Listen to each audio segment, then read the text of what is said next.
우리 오늘 함께 나눌 말씀은 하나님이 맞추는 퍼즐, 신이 맞추는 퍼즐입니다. 여러분 퍼즐 알죠? 퍼즐. 이렇게 맞추는 퍼즐 있잖아요. 그 퍼즐입니다.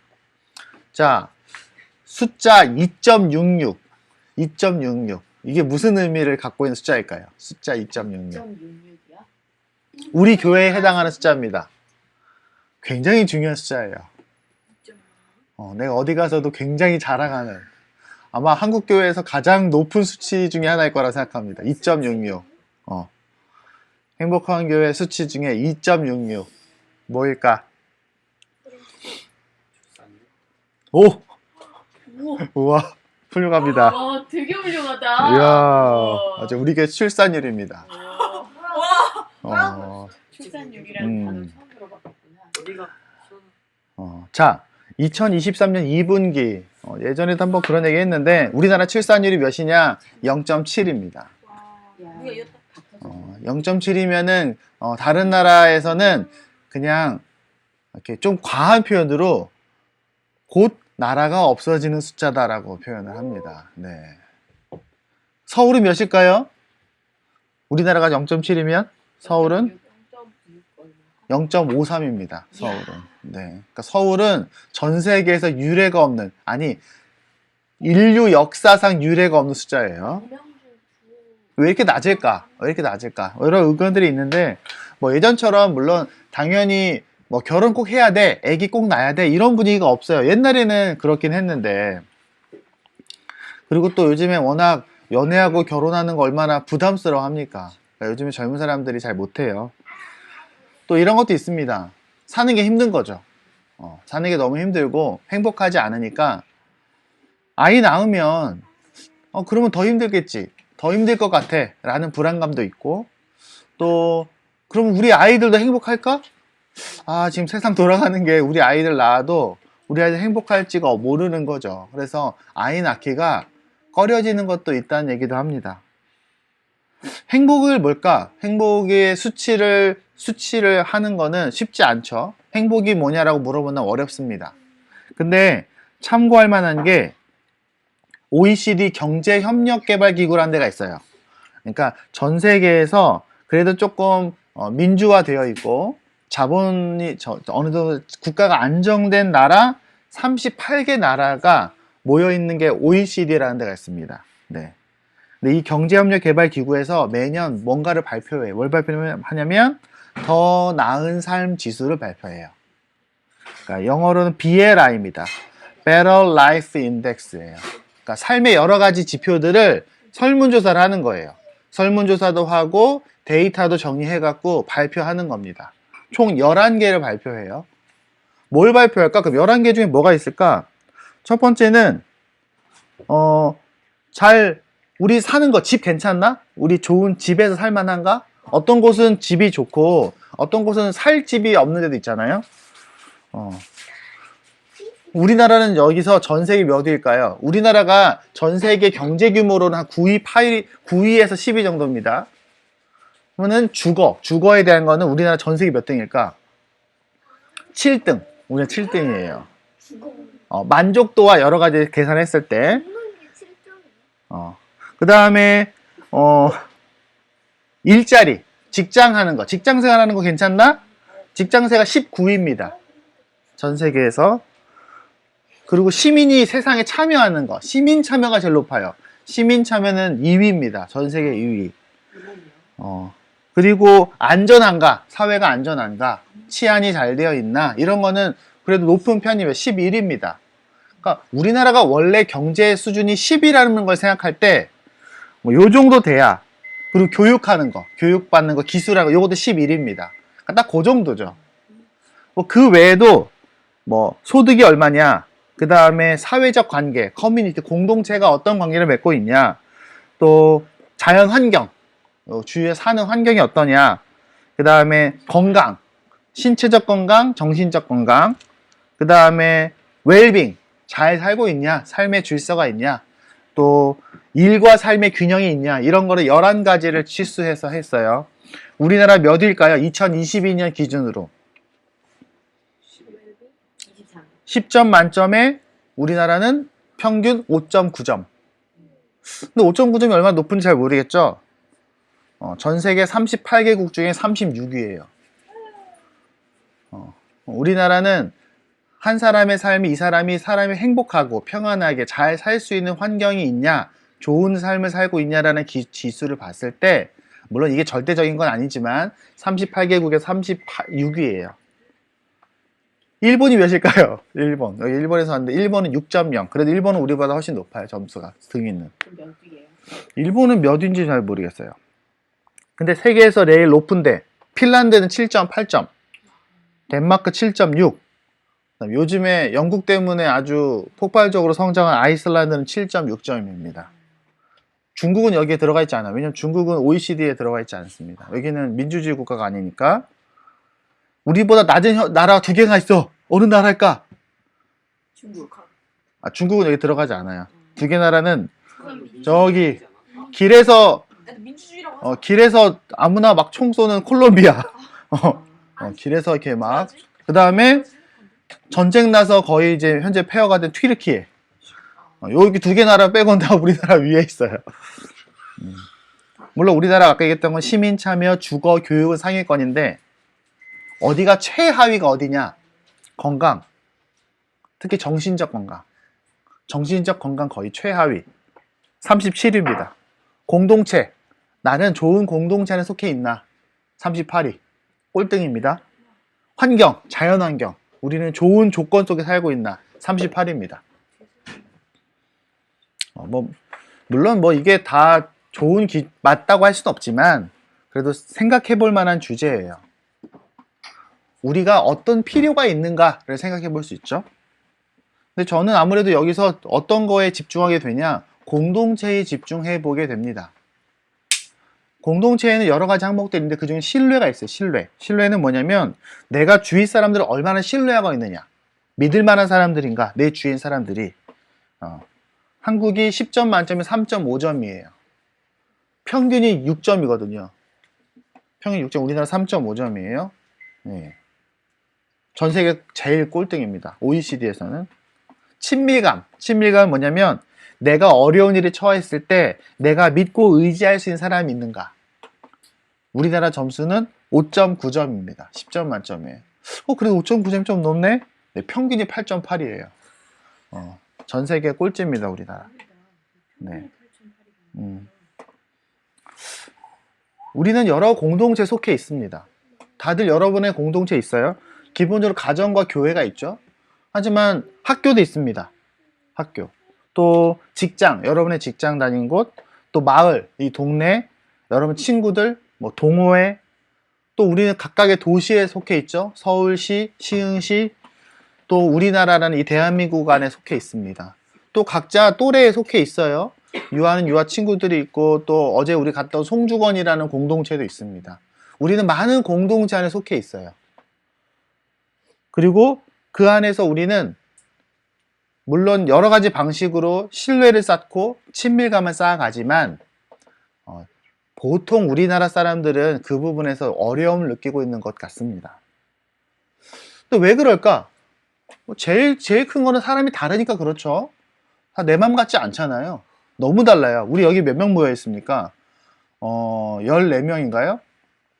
근데 다 달라요. 한 명까지 달라요. 심지어 같은 집의 식구들인 같은 집 아이들도 어쩜 그렇게 다른지 몰라요. 어쩜 그렇게. 이 성별도 다르고요. 나이, 출신, 외모, 성격, 선호하는 거, 종교, 꿈꾸는 거, 바라는 거 다 달라요. 예. 너는 왜 나와 내 마음과 같지 않니? 넌 어떻게 그렇게 나랑 다르니? 라고 말하는데요. 당연한 거예요. 당연한 거예요. 예. 제가 아이들 키울 때 이런 영상들 보면 부모들이 자식들을 내가 낳았으니까 내 자식이라고 말하지만 굳이 차이를 따지자면 그냥 놈을 키우는 것과 똑같다 이런 얘기를 합니다. 근데 그것만 다르냐? 능력에도 차이가 있어요. 그냥 다르기만 한 게 아니야. 숫자가 달라요. 어떤 사람은 적게 벌고요. 어떤 사람은 많이 벌어요. 넌 얼마 버니? 연봉이 얼마입니까? 라고 말하면 숫자를 말할 수가 있어요. 근데 그게 되게 크더라고요. 어떤 사람은 더 아름다운 외모를 가졌을 수 있어요. 우리나라 사람들이 선호하는 얼굴이 있잖아요. 물론 제 눈에는 우리 교회 멤버들은 하나같이 너무너무 아름다운데 사람들은 또 나름 각자의 기준이 있잖아요. 네. 그래서 우리 TV에서 나오는 경연대회 같은 거 하면 점수를 매기잖아요. 네. 이 사람은 이런 걸 잘해, 이런 걸 못해. 너는 72점이야, 너는 28점이야 이러면서. 어떤 사람은 운동을 더 잘하는 사람이 있습니다. 네. 달리기를 하면 100m 몇 초가 나와요. 참고로 목사님은 달리기에서는 좋은 등수를 항상 걷지 못했어요. 왜인지 모르겠어요. 네. 근데 누군도 키가 크죠? 점점 평균 키가 크고 있고, 어떤 사람은 더 높은 자리에 있습니다. 어떤 사람은 낮은 자리에 있어요. 문제는요, 순위가 있다는 거예요. 그렇죠? 그리고 숫자를 매길 수가 있어요. 어른들은 숫자를 좋아합니다. 네. 아까 제가 숫자를 말했던 것처럼 숫자가 편하거든요. 물론 요즘 애들은 어릴 때 초등학교는 요즘에 이제 시험 안 보잖아요. 그러니까 몇 점이야, 몇 등이야 이거 안 나옵니다. 저희 때는 제 친구 같은 경우는 시험 끝나면 항상 엄마에게 회초리를 맞았어요. 우리 집은 그렇지 않았는데 내 친구 집은 그랬어. 그래서 너무 옆에서 괜히 무서워하고 옆집에서 막 울고 있어서 그랬던 거 기억이 납니다. 근데 고등학생 정도 되면 그때부터는 심각해집니다. 그때부터는 몇 점, 몇 등 예민해집니다. 근데 여기까지는 그럴 수 있죠. 왜 사람이 다른 것 같아 똑같죠. 다 잘하는 게 못하는 게 있잖아요. 문제는 이제는 평가하기 시작한다는 겁니다. 너는 잘했네. 너는 못했네. 너는 왜 그 모양이니? 넌 정말 훌륭하구나. 난 너가 부러워. 이러면서. 네. 그럼 어떤 사람들은 나는 예뻐요. 예쁜 사람들은 자기가 예쁜지 알아요. 왜냐면 사람들이 자기는 잘해주니까. 네. 그래서 외모가 아름다운 사람은 자존감도 높을 수 있어요. 사실은. 어떤 사람은 남보다 내가 이걸 못하니까 계속 자기를 비하할 수 있어요. 나는 몰랐어. 나는 망했어. 나는 실패했어. 나에겐 희망이 없어. 또 어떤 사람은요. 내가 잘났으니까 나보다 못난 사람들에 대한 관심이 없어요. 나보다 힘들고 아파하고 외로워하는 사람들에 관심이 없는 사회를 살고 있어요. 또 동시에 우리는 누군가를 부러워합니다. 나도 저렇게 예뻐지고 싶은데, 저렇게 인기 있고 싶은데, 나도 저런 거 갖고 싶은데. 어른이 되면 안 그럴까요? 아니요. 어른 돼도 마찬가지예요. 죽는 순간까지도 마찬가지더라고요. 문제는 이 세상의 기준 우리가 피할 수가 없다는 거예요. 우리 아이들은 이미 학교에서 그걸 경험하고 살고 있습니다. 우리는 이미 직장에서 끊임없이 그것을 경험해요. 그렇게 서로의 차이와 다름과 능력의 차이를 계속해서 비교하고 분석하고 순위를 매기고 평가하고 또 그것 때문에 누군가를 부러워하고 무시하는 일들이 계속 일어납니다. 우리는 가끔 세상이 되게 공정할 거라고 생각하고 그러길 기대합니다. 하지만 사실 그렇지 않아요. 어떤 아이는 공부를 잘하는 아이가 있는데 어떤 아이는 공부는 잘 못하는 아이도 있어요. 근데 공부를 잘하면 훌륭한가요? 아니요. 공부에 좀 더 능력이 있는 아이가 있어요. 어떤 아이는 사람들과 소통하는 데 능력이 있는 아이가 있어요. 둘 다 훌륭한 재질이에요. 근데 세상은 공부를 더 잘한 아이에게 더 높은 점수를 주고 더 좋은 기회를 주고 더 훌륭하다고 평가해줘요. 근데 그렇진 않거든요. 그래서 사실은 이 지구에 우리나라에서 능력대로 돈을 벌 수 있어? 능력대로 대학에 갈 수 있어 라고 말하는 것도 사실은 좀 평등하다고 정의롭다고 말할 수는 없어요. 요즘에 그래서 능력주의가 공평하지 않아 이런 얘기들을 많이 합니다. 그런데 이런 세상 속에 우리는 살고 있고 앞으로 살아갈 거예요. 그런데 거기에 대해서 성경이 우리에게 하는 말이 있습니다. 그런 세상 속에서 하나님은 우리에게 교회는 어떠니? 라고 물어보십니다. 교회는 어떠니? 교회 공동체는 어떠니? 한번 성경 읽어보겠습니다. 고린도서 12장 12절부터 26절입니다. 12장 12절부터 26절 세 번역으로 제가 읽을게요. 같이 읽으실 수 있으면 따라서 읽으면 좋겠습니다. 제가 읽겠습니다. 12절부터 조금 기니까 같이 읽어주세요. 몸은 하나이지만 많은 지체가 있고 몸의 지체는 많지만 그들이 모두 한 몸이듯이 그리스도도 그러하십니다. 우리는 유대 사람이든지 그리스 사람이든지 종이든지 자유인이든지 모두 한 성령으로 세례를 받아서 한 몸이 되었고 모두 한 성령을 마시게 되었습니다. 몸은 하나의 지체로 되어 있는 것이 아니라 여러 지체로 되어 있습니다. 바라이 말하기를 나는 손인이 아니니까 몸에 속한 것이 아니다 한다고 해서 발이 몸에 속하지 않은 것이 아닙니다. 또 귀가 말하기를 나는 눈이 아니니까 몸에 속한 것이 아니다 한다고 해서 귀가 몸에 속하지 않은 것이 아닙니다. 온 몸이 다 눈이라면 어떻게 듣겠습니까? 또 온몸이 다 귀라면 어떻게 냄새를 맡겠습니까? 그런데 실은 하나님께서는 원하시는 대로 우리 몸에다가 각각 다른 여러 지체를 두셨습니다. 전체가 하나의 지체가 되어 있다 하면 몸은 어디에 있습니까? 그런데 실은 지체는 여럿이지만 몸은 하나입니다. 그러므로 눈이 손에게 말하기를 너는 내게 쓸데가 없다 할 수가 없고 머리가 발에게 말하기를 너는 내게 쓸데가 없다 할 수 없습니다. 그뿐만 아니라 몸의 지체 가운데서 비교적 더 연약하게 보이는 지체들이 오히려 더 요긴합니다. 그리고 우리가 덜 명예스러운 것으로 여기는 지체들에게 더욱 풍성한 명예를 덧입히고 볼품없는 지체들을 더욱 더 아름답게 꾸며줍니다. 그러나 아름다운 지체들은 그럴 필요가 없습니다.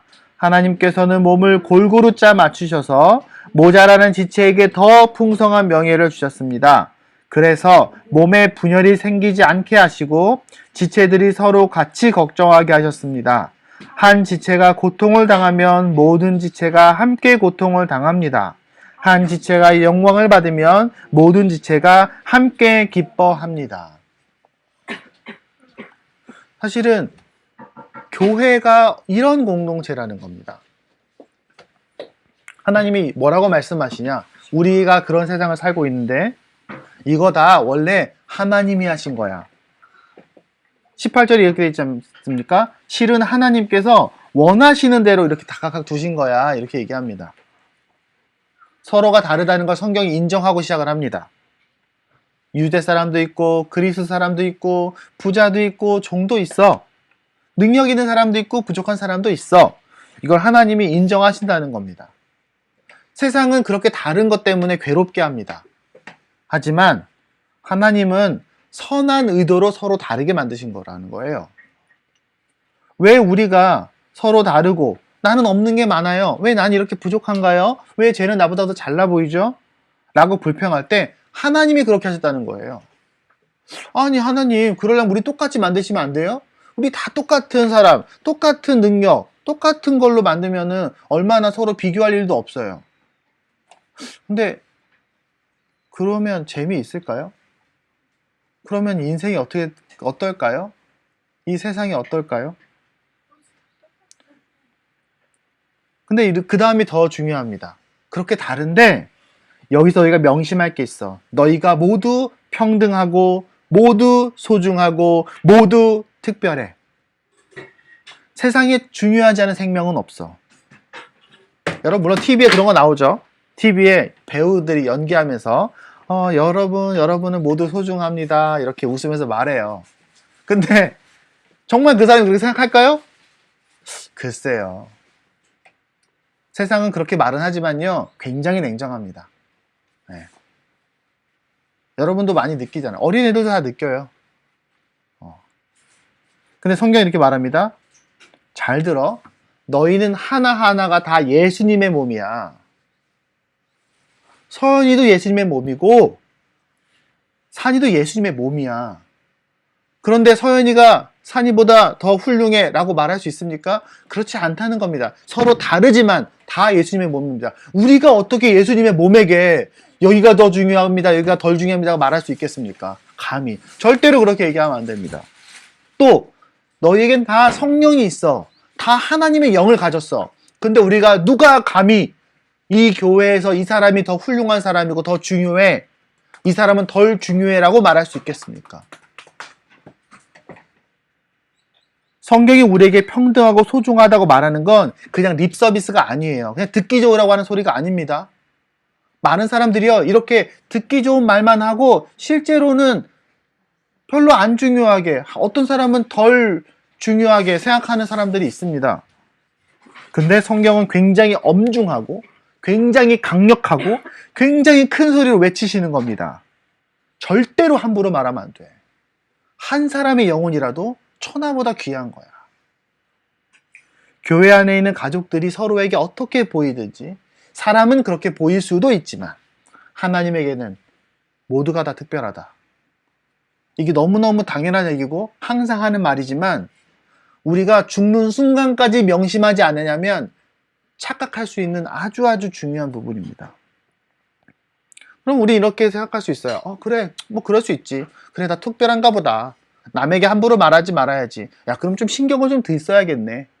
그런가 보다 할 수 있잖아요. 근데 세 번째, 하나님은 더 놀라운 얘기를 해주십니다. 첫 번째, 이거 내가 그렇게 한 거야. 너희는 모두 특별해. 그리고 너희는 모두 서로 연결되어 있어. 교회 안에서는 누가 더 가지고 누가 덜 가진 것처럼 보이고 누가는 더 훌륭하고 더 훌륭한 것처럼 보이지만 그렇게 다른 것에 대해서 강 건너 불 구경하듯이 멀리서 구경하는 것처럼 보지 말고 너가 바로 그 차이의 문제를 해결하는 사람이 되어야 돼 라고 말하는 겁니다. 이 사람은 사탕 3개를 가지고 있어. 이 사람은 사탕 1개를 가지고 있어. 그럼 어떻게 해야 된다는 거예요? 사탕 3개를 가진 사람이 우리는 사탕 4개를 갖고 있는 공동체야 라고 말하고 2개씩 먹는 거예요. 그게 오늘 성경이 말해주는 가르치는 겁니다. 여러분 2인 삼각 알아요? 우리 아이들 2인 삼각 달리기 할 때 가운데 다리를 묶고 이렇게 뛰는 거예요. 이렇게 뛰는 거예요. 그런 거 해봤어요? 어린이집에서 달리기 하는 거? 해봤죠? 다리 묶고 다 뛰는 거. 그러면은 얘가 난 더 빨리 달릴 수 있어 하고 나는 우사인 볼트처럼 달릴 수 있지. 그래서 막 뛰어가면 어떻게 될까? 한 명이 다리 묶었는데 결국엔 다 넘어질걸? 우리 14명이 다 다리를 묶는다고 생각해 봅시다. 14명이 난리 나겠지. 그럼 어디에 맞춰줘야 돼요? 시안이 다리 길이에 맞춰줘야 되는 거예요. 알고 봤더니 시안이가 제일 잘 뛰는 거 아니야? 시안이가 제일 빨리 뛰거든. 그럼 저한테 맞춰주시면 돼요. 선생님이 맞춰야 여러분 단체 줄넘기 해봤죠? 우리 지난번에 우리 공원에 가서 했죠? 14명이 단체 줄넘기를 합니다. 그러면은 누구 기준입니까? 한 명이 걸리면 지는 거예요. 그럼 누구한테 맞춰줘야 됩니까? 제일 잘 못 뛰는 사람을 돌보아 주면서 영 안 되면 시안이 안고 뛰어야 되는 거예요. 자, 여기서 생물학입니다. 그 리비히가 최소량의 법칙이라는 게 있어요. 식물이 자라는데 10대 필수 영양소가 있습니다. 뭐 여러 가지가 있어요. 자, 그럼 여기서 많은 게 있겠죠. 필요한 것보다 적은 게 있겠죠. 그럼 식물은 어디까지 자랄까요? 많이 있는 것만큼 자랄까요? 적게 있는 것만큼 자랄까요? 평균만큼 자랄까요? 식물은 나중에 이제 중학교 가면 배웁니다. 적게 있는 것만큼 자라요. 세상은 어떻습니까? 세상은요 부족한 사람에게 비난합니다. 너는 왜 그 모양이야? 너는 네가 열심히 안 해서 그런 거지. 환경이 다른데. 그런데 세상은 우리에게 물어보는 거예요. 그럼 교회는 달라? 세상이 여러분에게 야 너희 다니는 교회는 달라? 라고 물어보면 우리는 뭐라고 말할 수 있겠습니까? 우리는 하나님이 주인이심을 깨닫고 하나님이 그렇게 우리를 다르게 만드신 거야. 그리고 우리가 모두 다 소중해. 근데 소중하지만 좀 다른 부분들은 우리가 서로 적극적으로 같이 함께 살아가면서 같이 메꿔주는 거야 라고 말한다는 점에서 세상에서 차이가 있는 겁니다. 그래서 우리를 뭐라고 해야 되냐면요 대안공동체라고 말하기도 합니다. 교회를요. 무슨 공동체요? 대안공동체. 세상의 공동체가 한계가 있는데 죄로 인해서 망가졌는데 교회는 세상을 향해서 보여줘야 할 하나님이 우리에게 주고 싶어 하신 바로 그 공동체를 경험하는 대안공동체여야 한다는 겁니다. 그럼 우리가 어떻게 해야 됩니까? 이제 거의 다 끝났어요. 조금만 참으세요. 그게 바로 퍼즐입니다. 퍼즐. 우리 아이들 퍼즐 좋아하죠? 네, 저도 어릴 때 부모님 얘기를 들어봤을 때 퍼즐 굉장히 열심히 했다고 들었습니다. 자, 퍼즐은요, 교회는 하나님이 디자인하신 퍼즐입니다. 퍼즐의 모양이 되게 많아요. 근데 여러분 혹시 퍼즐이 어떤 건 나와 있고 어떤 건 들어가 있잖아요. 그럼 이 퍼즐이 나와 있는 거는 훌륭한 겁니까? 들어가 있는 부분은 나쁜 겁니까? 그렇지 않아요. 퍼즐은 처음부터 거기를 끼우라고 그렇게 가장 아름다운 그림을 위해서 서로 다르게 재미있게 만든 거예요. 들어간 부분이 문제점이 아니에요. 나와 있는 게 특별함이 아니에요. 다 소중함입니다. 교회가 그런 겁니다. 그러므로 여러분의 강점이 있다면 남의 약점을 찾아서 채워주는 데에 주저하지 마십시오. 여러분은 희생하는 게 아니에요. 왜냐하면 우리가 서로 채워주고 있거든요. 우리가 함께 한다는 건 그렇게 서로 채워주는 거예요. 네. 그러므로 우리가 너는 왜 그 부분이 들어가 있냐 이렇게 말하지 말고 우리가 기쁨으로 기꺼이 하나님이 처음부터 그렇게 디자인하신 거니까 서로 섬기고 사랑해 주면서 하나가 되어 가면 됩니다. 언제까지? 주님 오실 그날까지. 물론 우리가 모두 애써야 돼요. 왜? 강점만 있는 사람 없어요. 우리 교회에 승현이는 너무너무 필요한 존재예요. 승현이만 할 수 있는 게 있다니까요. 네, 우리 지난번 제주도 갔을 때 정말 느꼈어. 아, 정말 우리 교회 승현이가 정말 필요하구나. 너무너무 소중한 존재구나. 우리 교회 막내 우리 시안이 얼마나 소중합니까? 시안이가 없으면 얼마나 우리 교회가 삭막할까요? 시안이가 주는 기쁨이 있어요. 그러므로 우리가 함께 퍼즐이 되어 간다는 것을 고백하시기 바랍니다. 그리고 마지막으로 이걸 누가 디자인하셨다고요? 이걸 누가 처음부터 만드셨다고요? 하나님이 만드셨어요. 하나님이 우리 교회를 알고 계세요. 하나님이 행복한 교회라는 그림을 그리셨어요. 그러므로 하나님이 가장 아름다운 그림으로 맞추어 가실 것을 믿으세요. 아, 하나님 우리 교회는 뭔가 부족한 것 같아요. 우리 교회는 뭔가 문제가 많아요. 아니면 우리 교회는 다른 교회보다 뭔가 더 대단한 것 같아요. 아니요, 그렇지 않아요. 그냥 하나님은 행복한 교회라는 가장 아름다운 그림을 그리셨어요. 그러므로 하나님을 믿고 더 대단하다고 생각할 것도 없고 부족하다고 불평할 것도 없이 우리에게 주어진 공동체를 사랑하면 하나님은 그 그림으로 인하여 기뻐하실 겁니다. 그리고 우리 아이들이 볼 겁니다. 아, 우리는 멋진 그림이구나. 말씀을 맺겠습니다. 제가 처음에 출산율 얘기를 했어요. 우리 교회의 아름다운 숫자 2.66에 대한 얘기를 했고요. 근데 왜 이 얘기를 했냐? 왜냐면 출산율이 이 사회에 많은 영향의 기준이 되거든요. 그래서 사람들이 출산이 이 하나의 사회가 공동체가 미래로 나아가는 중요한 핵심 지표 중에 하나입니다. 네. 그리고 출산율의 원인을 따져갈 때에 이 사회가 지금 어떤 문제와 어려움이 있는가를 발견하는데 중요한 또 지표이기도 합니다. 다시 말하면 출산율이 유지되고 있다는 건 그 나라가 건강하다는 얘기예요. 물론 너무 높은데도 문제가 있어요. 네. 뭐 지금 이집트 같은 나라는 너무 높아서 지금 나라에 난립니다. 우리 행복한 교회가 우리나라 출산율을 위해서 할 수 있는 게 뭐가 있을까요? 많이 나오면 될까요? 네, 그것도 있죠. 우리 교회는 모두 훌륭한 사람들입니다. 물론 집이나 차를 줄 수는 없지만 그런데 적어도 우리 행복한 교회가 정신적인 건강, 공동체에 대한 신뢰, 서로의 친밀감, 정서적인 웰빙, 삶의 균형, 위기가 있을 때 도와주는 그런 정서적이고 위기의 관리 요소, 관리 능력, 이런 부분에서는 우리가 할 일이 있어요. 우리가 우리를 위해서 또 우리와 함께하는 사람들을 위해서 그런 행복한 교회가 이 시대에서 대한 공동체가 되는 그런 교회가 되기를 바랍니다. 함께 기도하겠습니다.